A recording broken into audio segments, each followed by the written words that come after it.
Welcome, everyone, to Lunch with the Idaho Way. I'm Scott McIntosh, opinion editor for the Idaho Statesman. And I'm Brian Clark, opinion writer. This week, we are talking about a potential constitutional amendment that would make it much more difficult, if not impossible, to get a citizens' initiative on the ballot in Idaho. Yeah, this is Senate Joint Resolution 101, and what it proposes is to amend the Constitution to require 6% of voters to sign a petition in each legislative district. Right now, it's only 18 of 35 legislative districts. It passed the Senate 28-7 last month, and it's currently before the House State Affairs Committee, which is chaired by Representative Brent Crane, who has generally been supportive of efforts like these in the past.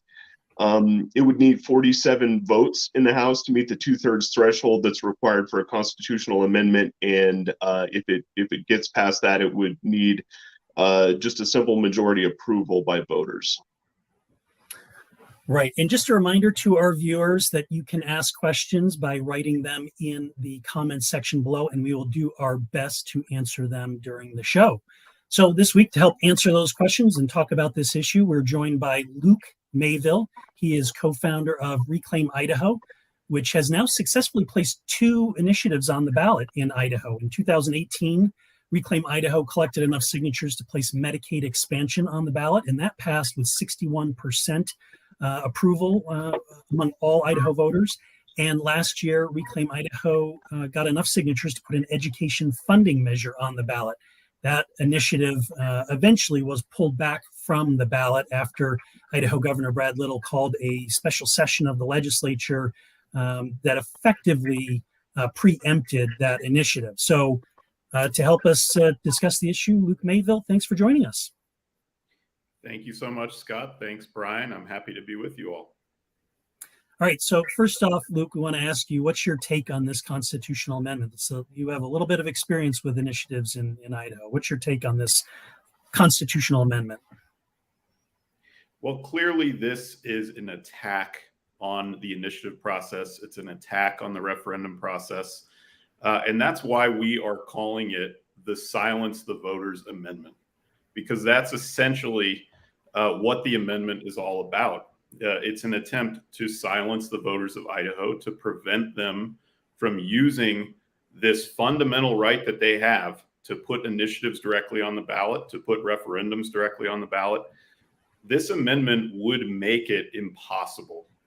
It would make it virtually impossible to put future initiatives on the ballot. And without question, it would kill the referendum process. And we can talk more about that.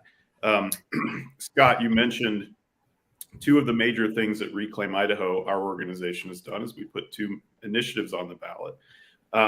Probably the 3rd most important project that we've taken on is that we sued the state of Idaho 2 years ago when they put this exact same policy into Idaho law by statute, where they created a 35 district requirement where citizen initiatives and referendums would have to get signatures, not just from 18 districts, which is already extremely hard, but from every single district in the state. And you don't have to take it from me or from Reclaim Idaho. The Idaho Supreme Court found that the 35 district requirement is a form of tyranny. They called it tyranny. They said the court found that that requirement would be the hardest in the nation. It would kill the initiative process and the referendum process. And ruling unanimously, the court struck down that law and called it a direct violation of the fundamental rights of the people of Idaho. So what is the legislature doing now? They're taking the same 35 district requirement that was called a form of tyranny by our own Supreme Court, and they're asking voters to vote for it. They're proposing to change the Constitution to write that form of tyranny into our Constitution. And they're essentially asking the voters of Idaho, because now it's not up to them to pass a constitutional amendment. They can simply put it on the ballot, and then voters will have to vote for it in November of 2024. And what this all amounts to is the Idaho legislature is asking the voters of Idaho to give up their own rights. That's an extreme move. It's a cynical move. We're hearing some of the legislators claiming that it's only fair to let the people decide on this issue. That's not fair. It's not okay. It's never okay to ask people to give up their own rights. You would never do that, for example, with the freedom of religion. You'd never do that with freedom of speech or the right to bear arms. You wouldn't simply put them on the ballot and let the people decide. Why would you do that with the initiative process or the referendum process, which have also been declared to be fundamental rights, just like the freedom of speech and these other rights? So I'm excited to answer questions and talk more about this, but the basic point from us and from what we're hearing from people all across the state is this is an attack on our fundamental rights. It's a cynical move, and we are hoping that there are enough members in the Idaho House of Representatives who are willing to stand up and say, yeah, let's protect the rights of the people of Idaho. Let's not attack those rights. Yeah, and I can cross that question off the list, because that was what I was going to ask you about too, because that court ruling is interesting because it declared it unconstitutional. The legislation that was passed, they declared it unconstitutional, and so the solution, of course, is to do a constitutional amendment so that it becomes constitutional. But the other point too is that ruling was, they made no bones about it. That was pretty strongly worded, that this was, even if it were to pass by the voters, that it's still a tyranny of the minority, is I think the phrase that the court used. And I thought that was interesting, the way you put it, that we wouldn't ask voters to vote on their freedom of religion or freedom of speech. But I do want to ask you specifically, because you obviously have a lot of experience in getting initiatives on the ballot. Tell us a little bit about the challenges of making the threshold now as it is, and why would it really be that difficult to get an initiative on the ballot if it were all 35 districts? Walk us through some of the specifics of that. Well, it's important to start a little bit with the history of the initiative process. That for most of our history, the process was simply, and I'm talking about most of the history of the state of Idaho, we've had an initiative process where you simply had to get a percentage of the overall voters of Idaho to sign a petition. And that percentage went up and down, but it's been about the same. It's been about what it is right now, which is about 6% of registered voters have to sign the initiative, and then it gets on the ballot. And that's really hard, to get 6% of all of the voters in the state of Idaho. To give you a sense, that meant that in the last time, we had to get about 100,000 signatures. And a lot of those signatures get ruled as invalid and they're not legible. So it's extremely hard to just get 6%. Well, for the last 10 years, the process has been even harder, because back in 2012, the citizens rose up and used the referendum process.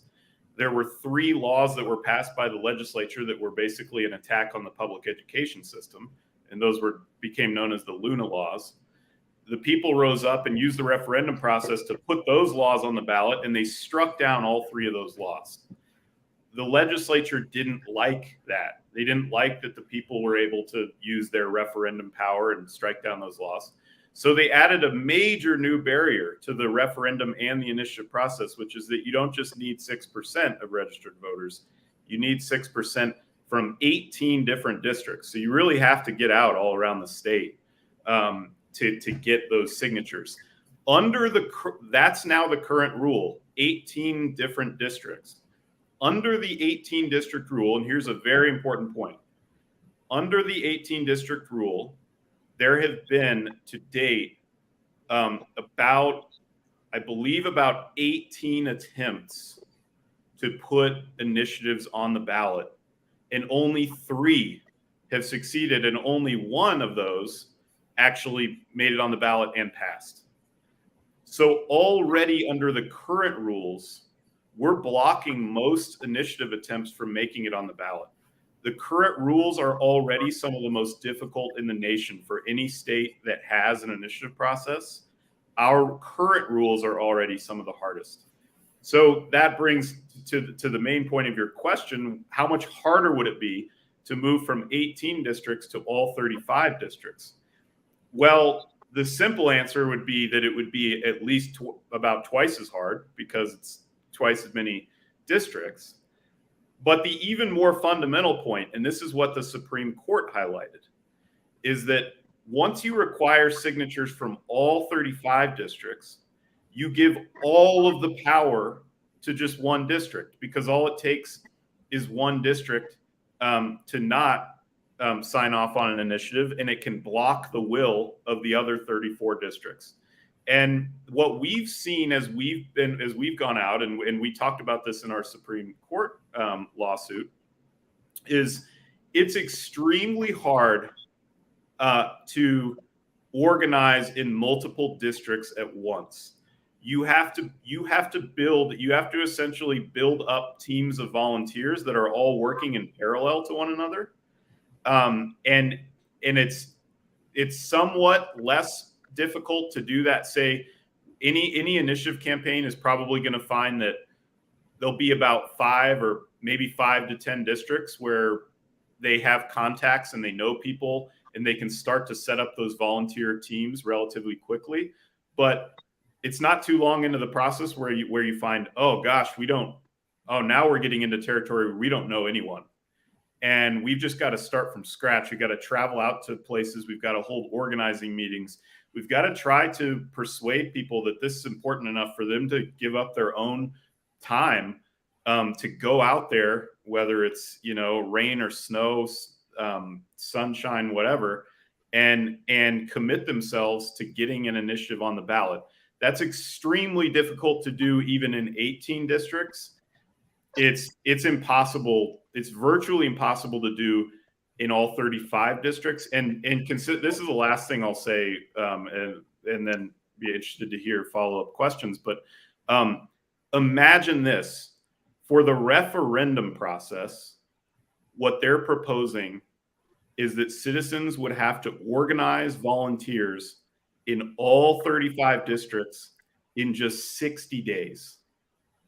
So you have to go, if let's say the legislature puts forward, and this isn't too difficult to imagine, is it? The legislature puts forward an initiative, puts forward a law, passes a new law that violates people's rights, and people are really upset about it, and they want to put that law directly on the ballot as a referendum to try to strike down that law.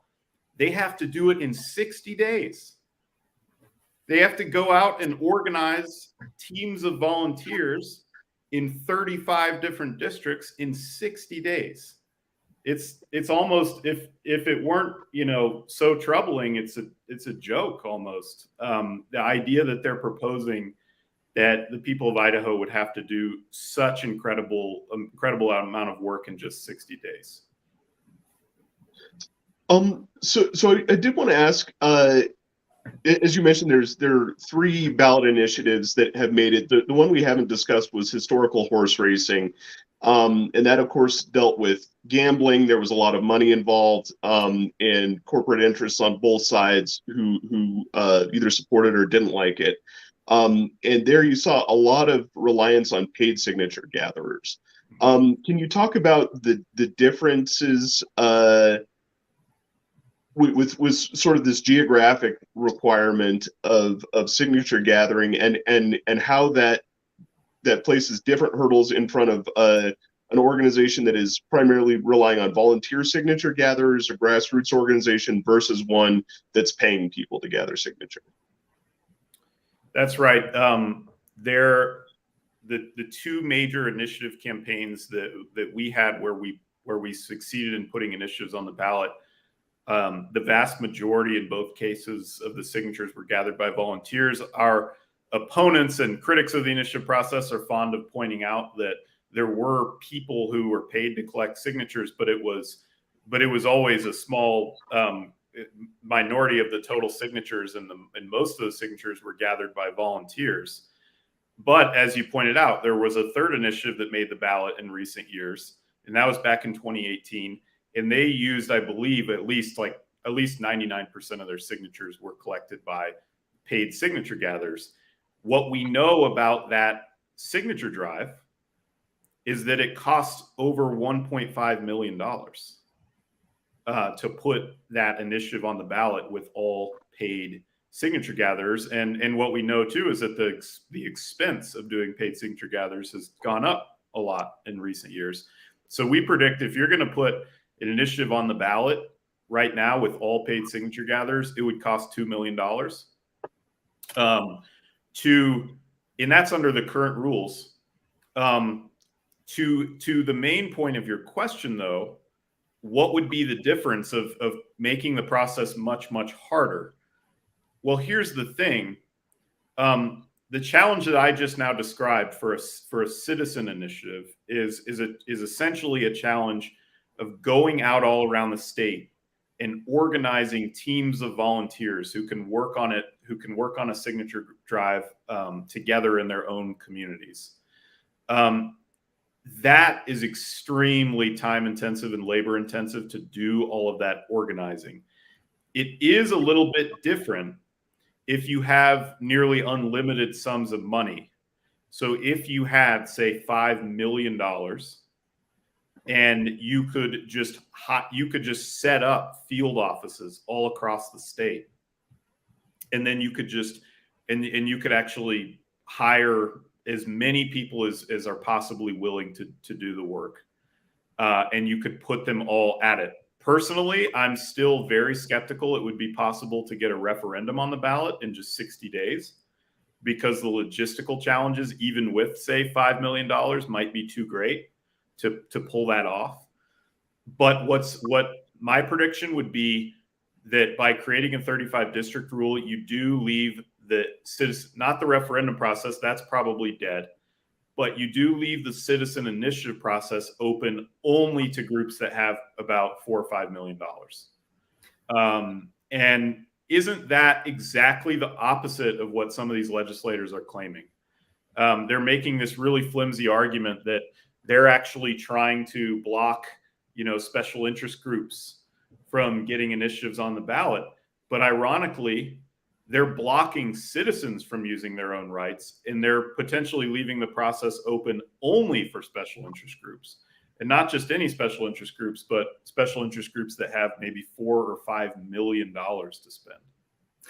And that preempts one of the questions from one of our viewers asking if this opens the door for big money. Does big money get an advantage in the election process? And that is a good point. Wanted to ask another question from one of our viewers. Who do you think is behind this push to remove or to make it more difficult to get a referendum on the ballot? What's behind all this? Well, it's very likely that it's some coalition of corporate special interests and what we've seen in the past is it might not be any one group, but that there's a coalition of special interest groups, and what they all have in common is that they have something to fear from the people of Idaho. That they all are afraid that the majority of the people of Idaho might not agree with them on certain things. So they want to silence the majority.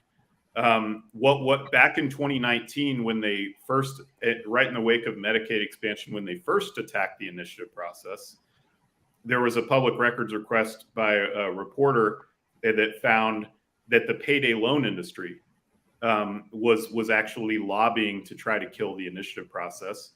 And that's not terribly surprising because there have been in several states, including deep red rural states like Idaho, they've put interest rate caps on payday lending, and they've put that directly on the initiative, on the ballot as an initiative. And every time that's been on the ballot, it's won by large majorities. I believe in Colorado, it won by over 70%. In South Dakota, I think it won by about 80%. And because currently payday lenders can charge up to 500% or more for interest, 500% on predatory loans. So that's just one example of an interest group that has a lot to fear from the people of Idaho. But there are others. There's talk of different types of big agriculture business that fear some kind of initiative that would regulate their industry. That seems irrational to me because there haven't been any proposals to regulate those industries, and so I'm not sure what they're afraid of. At least not in recent years. There's been fear of medical marijuana and a whole host of things, but and certainly there's a backlash against Medicaid expansion, which is really difficult for us to understand because the Medicaid expansion program has so clearly served the needs of the people of Idaho. But I think that the best answer is that it's a coalition of special interests who are behind it. And the last thing I'll mention is that it does appear to be coordinated nationally, because the same type of every district requirement where you require signatures from every district, it's being proposed in states all across the country right now. You can just Google around and you can find, I think last time I checked, there were 6 different states that are all proposing this same type of restriction on the initiative process. One of the main arguments that lawmakers have been making against the current process is that you could not you specifically, but an initiative campaign could ignore rural areas. First, can you talk a little bit about your track record in rural areas, and second, can you think of actual reforms that would tend to increase ensure that rural voices are heard? That differ from what's being proposed right now. Well, I'm glad you brought that up, Brian, because that has been the main argument that's been put forward by legislators for this proposal, is that it would somehow empower or protect rural voters. It's a cynical argument. We strongly believe that it's a bad faith argument, that they don't really believe it themselves. There's no evidence for it. The elephant in the room is always Medicaid expansion here, because Medicaid expansion is the only initiative that under the current rules, it's the only initiative that's made it on the ballot and passed. And let's just quickly review the facts about Medicaid expansion. Number one, it was strongly in the interest of rural voters because it actually was an attempt to save rural hospitals from closing and expand healthcare coverage for people in the Medicaid gap, which disproportionately affected rural communities where large percentages of people didn't have health insurance prior to Medicaid expansion. So this was an initiative that was in the interests of rural voters, and rural voters understood that. In the signature drive phase, we got signatures from all 44 counties. We qualified districts with over 6% of the vote in rural districts all across the state. And when it came time to vote on that initiative, we won the majority of the vote for Medicaid expansion in almost every county. It was 35 out of 44 counties, and that included the 5 most rural counties with the least population. All voted in favor of Medicaid expansion. So the idea that under the current process, rural voters are being left out, there's just no evidence for that at all. And in fact, the initiative process is one of the most powerful tools that rural Idahoans have to use their voice. The actual foundation, the origin of the initiative process in 1912, it came from rural Idahoans who were tired of being bossed around by big industrial interests. And they wanted to stand up for, small farmers and the interests of rural communities. And that's why they created the initiative process in the first place. So to answer your question, Brian, the best way to actually protect the interests of rural voters would be to make it even less burdensome to get initiatives on the ballot. If you want, it should be possible for North Idahoans to propose an initiative by themselves. And all the states should still get to vote for it, right? So if the rest of the state decides, oh, that's only good for North Idaho, that's not good for the rest of Idaho, then they can vote it down once it's on the ballot. But North Idaho should be able to propose an initiative. Eastern Idaho should be able to propose an initiative.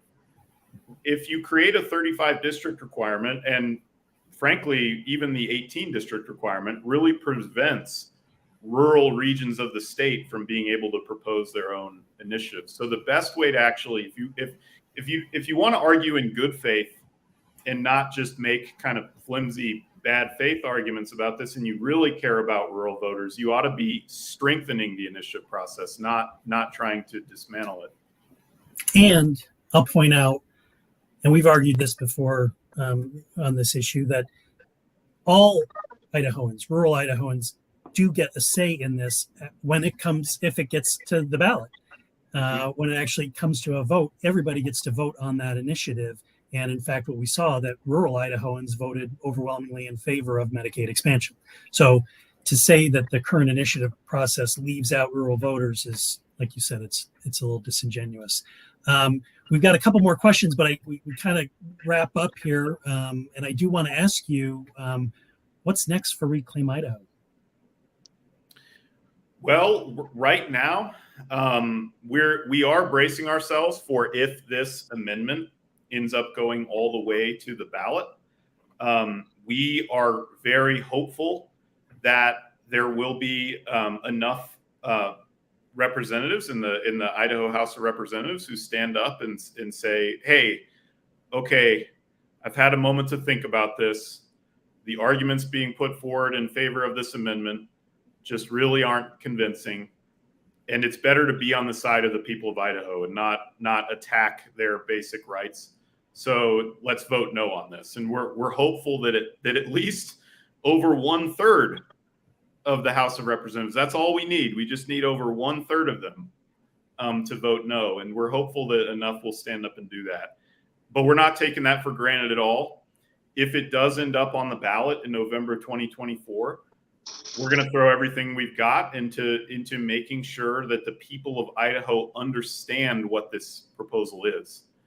That making sure that the people of Idaho understand how disingenuous the argument about rural voters is, and critically making sure that everyone understands that this is essentially asking the voters of Idaho to give up their rights. And we strongly believe that if the people of Idaho understand what this proposal is, they will vote it down overwhelmingly.